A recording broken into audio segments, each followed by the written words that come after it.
Elemental Fallen Enchantress. I had some high hopes for this game. It took the best parts of Civilization V with the city management and research trees and the combats from Hero and Might and Magic, combining them into a fantasy kingdom simulator with dragons attacking cities and enemy factions to war with. But it kinda let me down. It's still a fun game, but it has some major flaws, as well as some cool features to it. First off, you can create your own ruler, unlike most games where you choose from a preset list. You can pick their class, race, abilities, weapons, armor, as well as some of their hair and facial features.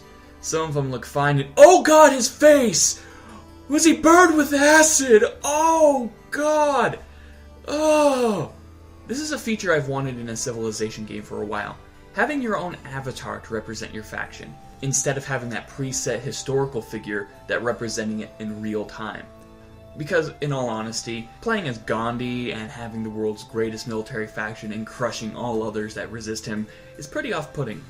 As the game progresses, you can find equipment and magical items on the map or sold in stores, and equip them to your hero, increasing his stats. This form of management can actually be carried over into creating basic units, giving you more power over which units you have on your team and what their strengths and weaknesses are.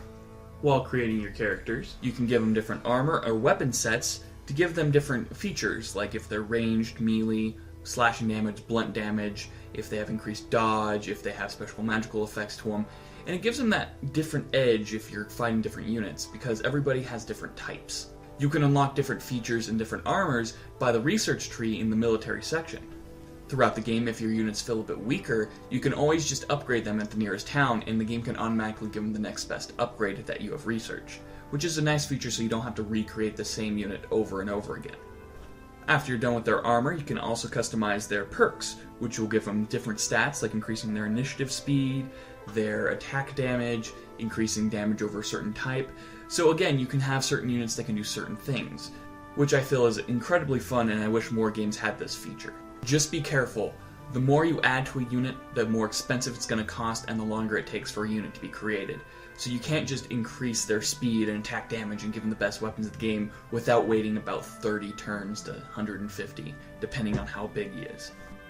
The other plus side to this game is the random quests that litter the open world, giving you some more objectives to complete while you're managing your city.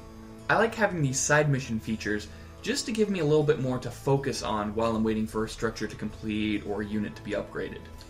Now here's where the game falls apart: the city management and the diplomatic screens. Both of these aspects of the game feel lackluster and rushed at best. In the diplomacy screens, you can trade and create treaties with other factions, but unlike most games, you know exactly what it takes to gain their favor, so negotiations are all but gone. The game gives you a value for each resource you put on the negotiation table.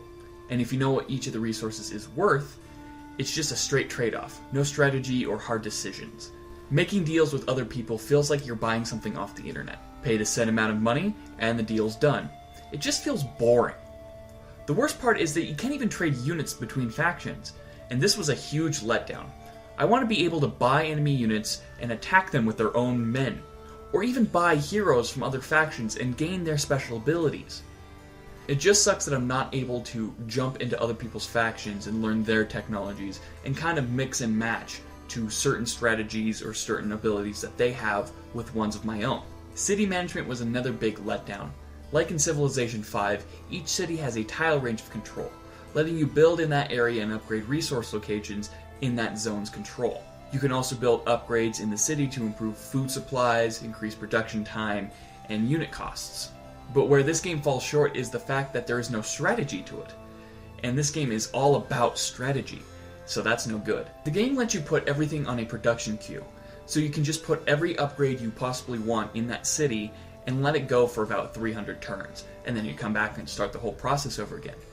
So you don't really need to keep track of your city and make sure you're upgrading every turn, because it's going to do it for you. Making those tough decisions is what made city management in Civilization fun, as well as in Might and Magic. But in this game, you sit there and just watch as turns pass as your cities upgrade themselves without you even having to deal with them. Now you can enchant the city using magic, but that's a one-time use thing. You choose the enchant and throw it onto the city. Big deal. Still a nice little feature if there's more to the city management. Another annoyance is the fact that your cities build roads on their own. even connecting to enemy towns and strongholds. This removes the usefulness of units that can actually create roads, since the towns do it automatically when the town is set up. This sucks because when the town is created, it picks the smoothest route from point A to point B, and it doesn't take into consideration the fact that it might be crossing into a territory full of evil monsters. So every turn, you can have your caravans crossing the paths of enemy dragons at level 5 that just one-shot them. And it will let you know every time it happens, bringing up the combat menu to remind you that your units are being killed off by the level 5 dragon, eating them every single turn.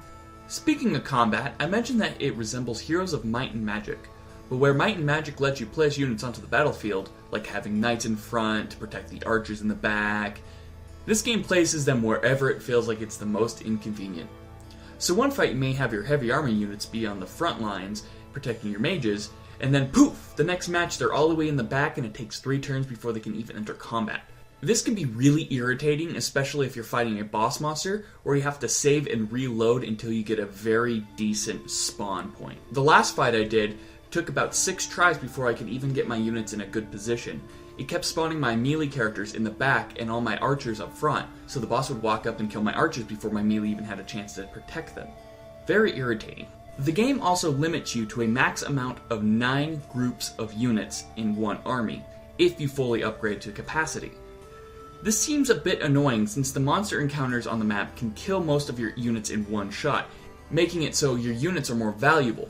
And this is where I found the major flaw in combat, is that summoners can create additional units outside of the cap for a limited time in combat, giving you free units that the enemy has to kill to win, but if you lose them, there's no penalty.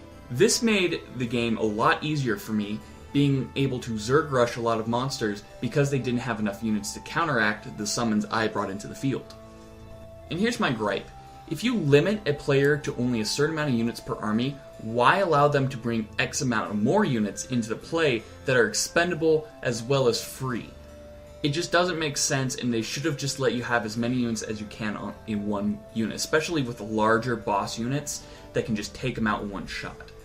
It's just one of those things that I just don't understand and should have been tested into a bit more. In the end, this game did keep my attention for quite some time, giving me some fun gameplay elements and even a few goofy moments.